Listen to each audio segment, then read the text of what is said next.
is Carys Hughes, who will be presenting a paper, Amazon on the Acropolis, the Mythology of History in the Athenian Imagination.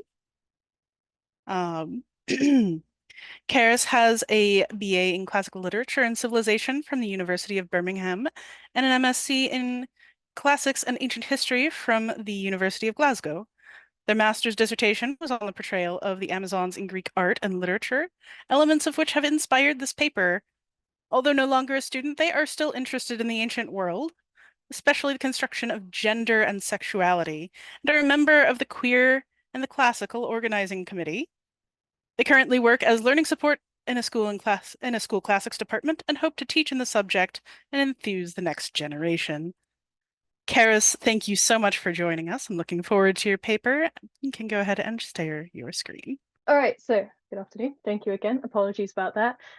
Today I am going to be talking about Amazons on the Acropolis, mythologizing history in the Athenian imagination, where I'm going to be doing a hopefully very brief exploration of the ways in which Amazonomichies, which are battle scenes between Greeks and Amazons, are used in Athenian kind of monumental art in the years following the Persian Wars, and the ways in which this kind of artistic motif is used by the Athenians to reimagine and recontextualize their recent history through mythology. All right, so the Amazons are a very, very popular myth in the ancient world. They're said to have encountered many of the Greek heroes and exert a certain fascination on Greek and Roman authors. However, for the purposes of this talk, we're going to be looking at one specific myth, the myth of Theseus's encounters with the Amazons, which is a very unusual, and I might go so far as to say quite a unique myth about the Amazons. The first reason why this myth is so unusual is that, unlike other sort of myths about Amazon encounters, which have artistic and literary evidence dating back to the Archaic period, this myth only seems to develop around the 5th century. It's entirely unattested before then. Our first evidence for the myth comes in around the late 6th century. This is when we start to see vase paintings depicting the abduction of an Amazon queen, often known as Antiope, by Theseus. These scenes are possibly inspired by the now lost epic, the Theseus, and in general come about at a time where Theseus's status as an Athenian hero is on the rise. His popularity is growing. And this may be just yet another woman for Theseus to abduct alongside his many previous mythical abductions. This then develops into a sort of a further association of Theseus and the Amazons, where we start to see the idea of an expedition against the Amazons in their own homeland in Themyscira. Boardman argues that some of our earliest examples of this comes from the Athenian treasury at Delphi, which depicts on its metopes Theseus's labours, Hercules' labours, and then presumably both heroes fighting against the Amazons. Now, Hercules' expedition against the Amazons has been a very popular artistic motif since the Archaic period. So it seems that the Athenians are here sort of inserting Theseus into a pre-existing myth, perhaps to sort of raise his status, to increase the amount of stories about him. So far, Theseus' encounters with the Amazons fall within the sort of normal bounds of myths about the Amazons, and mostly just seem to reflect a sort of Athenian need to put their own homegrown hero on par with heroes like Hercules. But this changes after the Persian Wars, because we now get an entirely unique and unprecedented development in this myth, which is the idea of an Amazon invasion of Athens. Our earliest definitive evidence of this sort of variant of the myth comes from 458, Aeschylus's play Eumenides, where he references in passing the fact that the Amazons were said to have camped out on the Areopagus when they invaded Athens. the same place where the Persians were said to have camped out when they did the same. Now, it's likely that the myth was already fairly well established by this point.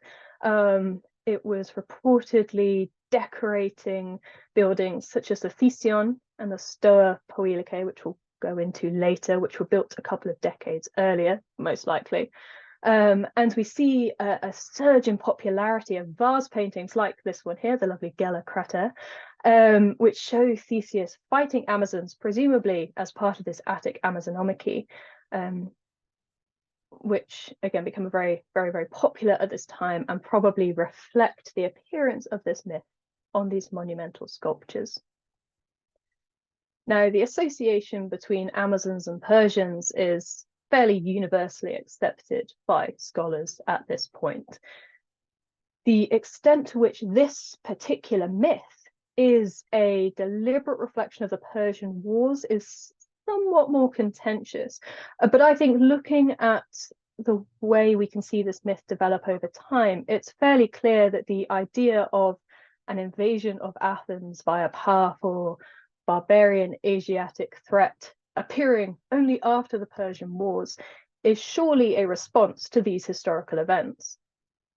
The Athenians are adapting and reimagining a pre-existing mythic tradition in order to better reflect sort of contemporary historical events, to project them back into the past, and to then use that mythology to contextualize their own present. Now, as I said, this myth becomes incredibly unpopular in Athenian art more generally, and it also plays a sort of a central role in monumental art, as well as on things like vase paintings. Its first outing was probably on the Thesion, on the sanctuary to Theseus, which was built to house Theseus's recently returned bones by the Athenian general Cimon, who played a very important role in the sort of later stages of the Persian War. Sadly, this does not survive, but we are told by Pausanias that part of its decoration was this scene, this Attic Amazonomachy, Athenians fighting Amazons. It was also said to decorate the painted Stoa, or Stoa Poikiloe, which was built as a sort of commemorative monument to Athenian military success, and showed, again, Athenians and Theseus fighting with the Amazons. So this is associated with the Persian Wars, not only because the Stoa was probably funded with spoils from the wars, but also by the fact that alongside this Amazonomachy, there was also said to be a mural depicting the Battle of Marathon itself. Both of these murals featuring very prominently the figure of Theseus in the Amazonomachy, of course, fighting alongside the Athenians, and in the Battle of Marathon, there as a deified hero alongside the gods supporting the Greek soldiers, well, the Athenian soldiers. And most notably, of course, the Amazons had a prominent place in the sort of decorative scheme of the new rebuilding of the Acropolis, led, of course, by Pericles. They appeared on the frieze of the temple to Athena Nike, Athena of Victory. Got here some of the frieze from the British Museum, where you can just about see the Amazons in close battle with the Greeks. And most importantly, they appeared on the Parthenon. Although now sadly much weathered, we can still just about see their appearance on the West Metopes. We've got here the best preserved one, West Metope 1 from the Acropolis Museum, where we can see an Athenian rider astride her horse. And they were even said to be depicted on the shield of the great statue of Athena Parthenos herself. They were clearly a central part of Athenian self-image in the wake of the Persian Wars. All of these monuments are associated to some extent with the Persian Wars, the Parthenon, of course, being almost the ultimate symbol of not only the eventual Greek victory being built on the site of previous Persian destruction, but also specifically of Athens's increased status in the wake of the wars, it being funded with money taken from the Delian League, meant to be used as defense against Persia. So I think the question I'm asking is why the Amazons? What about the Amazons led to such prominence, and what effect did these depictions have on how the Athenians sort of conceptualized the Persian wars? Well, purpose number one is, of course, commemoration of the wars.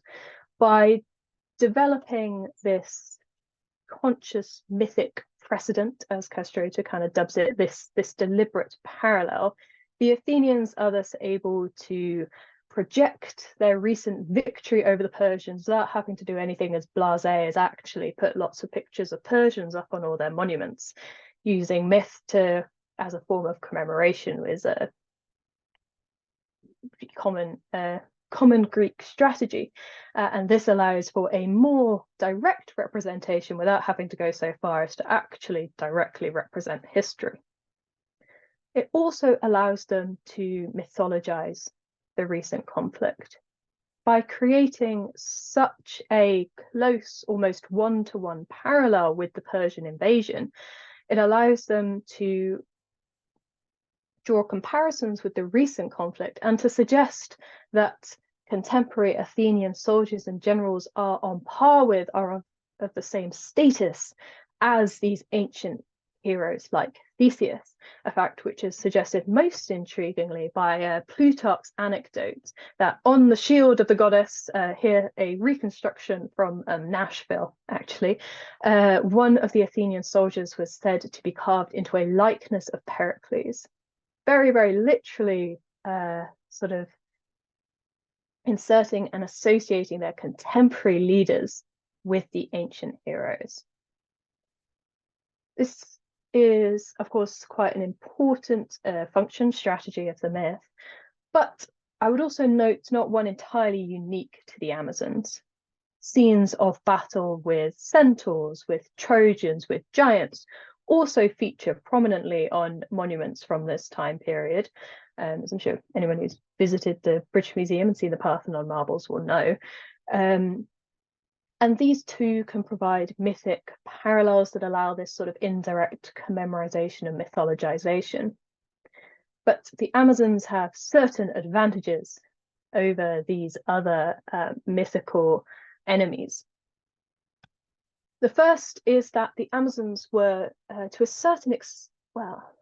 a very arguable extent, that's a very contentious debate in Amazon scholarship, were believed to be a real historical people, in some ways equivalent to the Persians. Creating this idea of an Amazon invasion then sets up a sort of a narrative of an ongoing, continuous conflict between Greeks and specifically Athenians and an Asiatic barbaric force. This then frames the Persian Wars as not simply a one-off, but instead the latest exchange of blows in an ongoing conflict, and thus stresses, of course, the superiority of the Greeks, that this was not a one-off victory, but instead merely the latest in a long chain of conflicts between Greece and the barbarian. It also emphasizes the barbarian threat.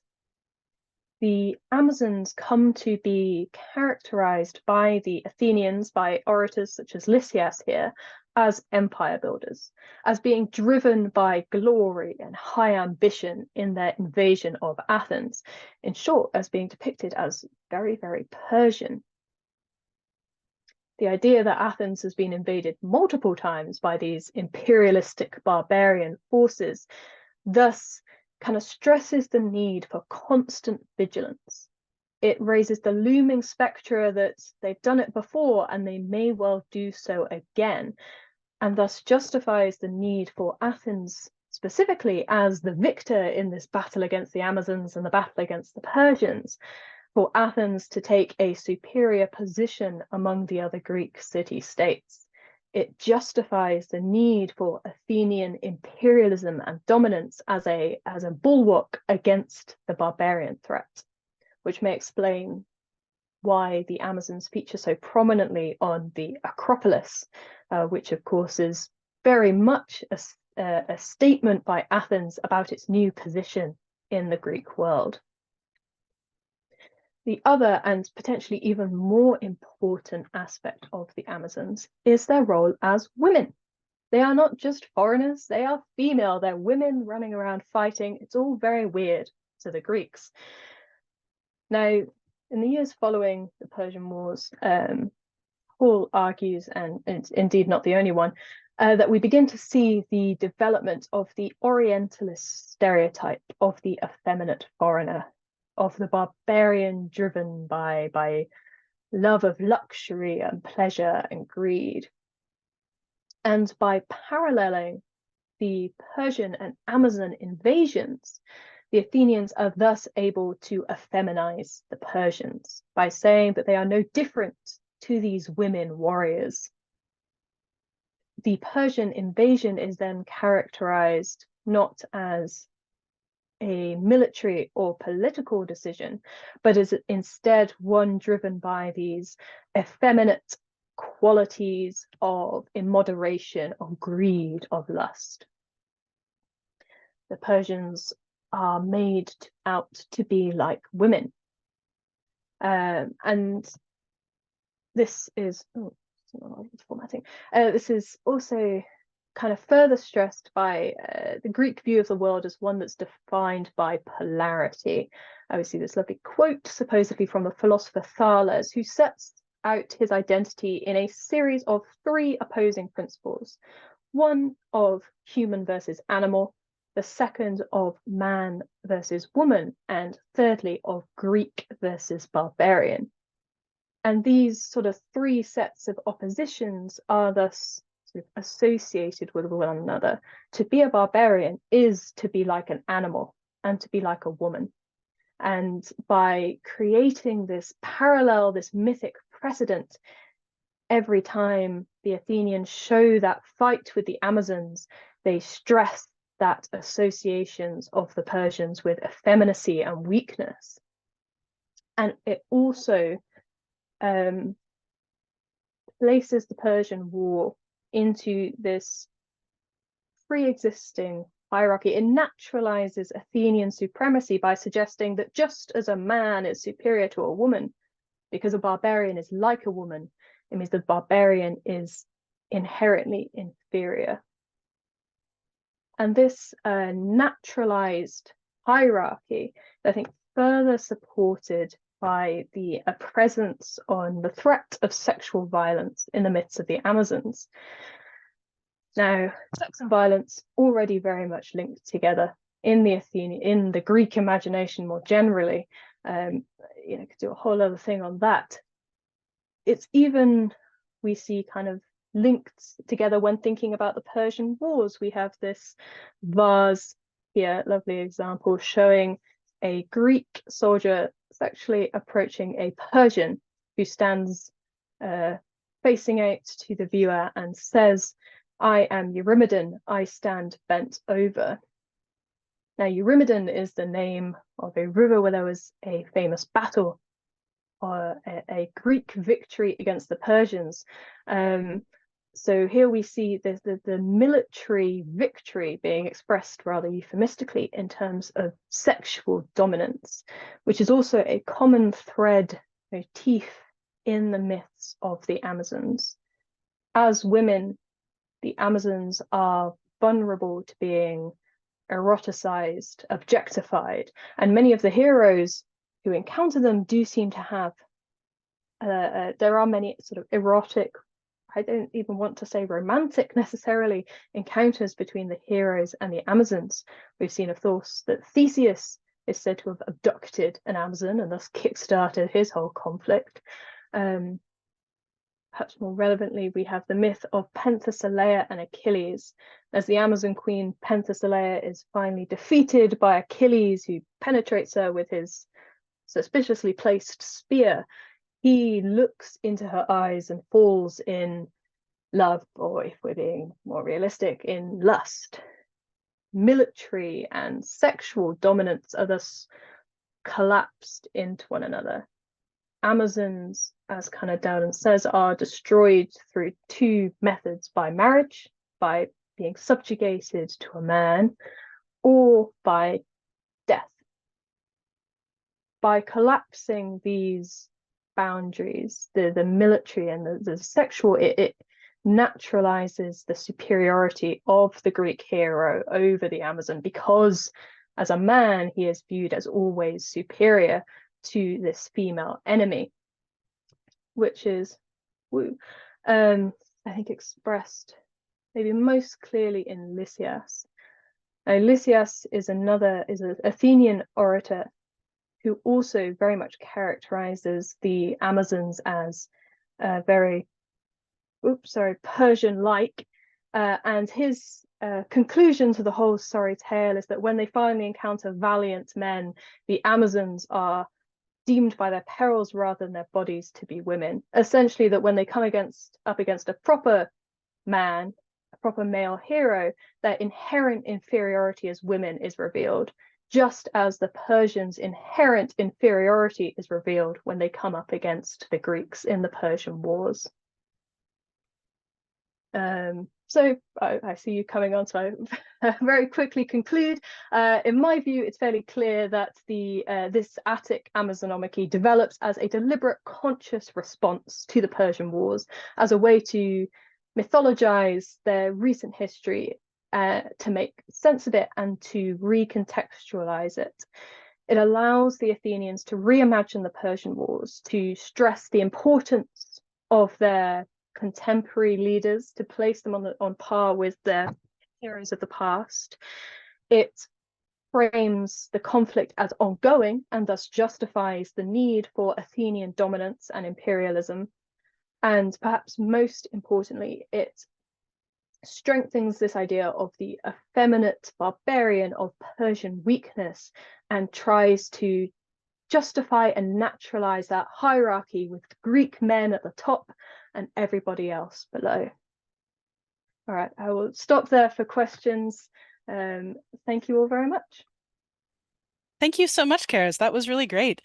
We do have some questions in chat. The first one is there any evidence that there really were Amazons, that there was an all-female society of warriors? I know this is a fraught one, but it's got to be fun. Okay, fraught. Great question. First we'll read The Amazons by Adrian Mayer. That will have a lot more information that I can give briefly. But in short, yes, there is a lot of archaeological evidence that in areas associated with the Amazons around the Black Sea, we do find repeated burials of women buried with attributes of warriors, with women, with horses, not with women, sorry, with weapons and horses, who bear evidence on their bones that they have seen combat. No, they are buried alongside men. So I think the idea, Amazon myths are not the whole truth. There probably was never a tribe of wholly women warriors, but it does seem likely that there were tribes, nomadic tribes in areas around the Black Sea, where women were allowed to fight, where there was a position in society for female warriors, and that these real historic women probably led to the creation of these legends around the Amazons. That's so interesting. So, given that framing of sexual violence, of only the quasi mythological status of the Amazons, I wonder if you could talk a little bit about how the Greeks thought about gender and sexuality more specifically.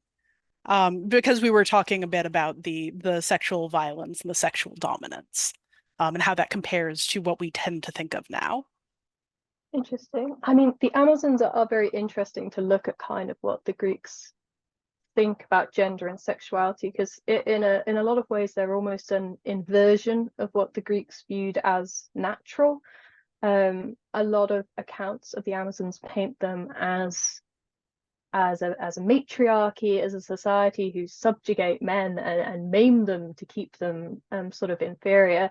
So that there's clearly a lot of expressing of kind of, I think, Greek anxieties around the role of women in society, which allow us to sort of see more clearly what they did view as the sort of proper place for women. I think they're often associated with maidens. They're often said to be virgins, by which I don't necessarily mean sexually inexperienced, but that they are in that sort of stage of development where they're not a child, but they're not yet married. That they are that stage where they need to be tamed by a man.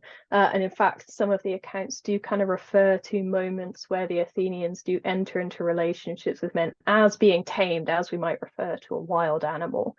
So it suggests a very sort of a viewpoint on a viewpoint that views women as something uncivilized, as I said, to be associated with animals that need to be tamed by men, and that if they are not tamed and sort of forcibly put into this societal structure of marriage, that they're liable to run off into the wilderness with a load of other women and start fighting men with swords.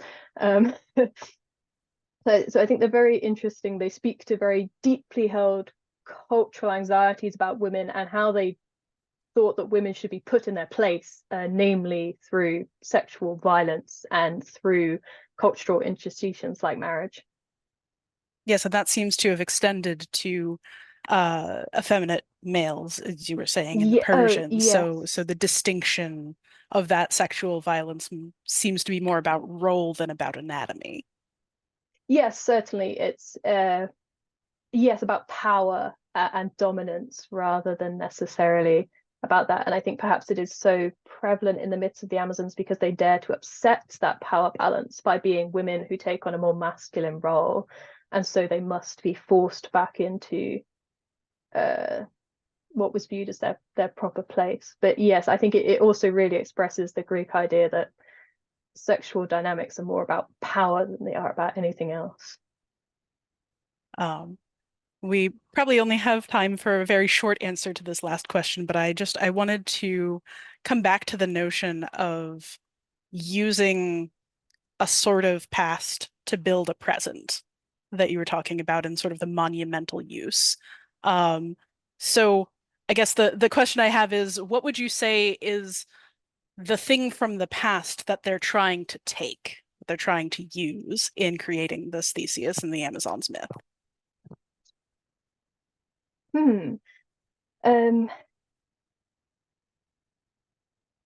I think the thing from the past that they're trying to sort of take and to use is, I would say, almost a sense of inevitability. That because something is a part of myth, it's it's set in stone. It puts the world into a specific set pattern. By having this precedent, it suggests that maybe the Persian Wars was always a foregone conclusion, that the Greeks were always going to win because they've won against these other mythic enemies in the past. And I think that's why they're so interested in projecting it back into the mythological past, because it makes it seem more secure, more stable. It makes it part of a larger sort of overarching pattern with the gods and fates and all these other things that make it more set in stone, as opposed to a war that they very much could have lost.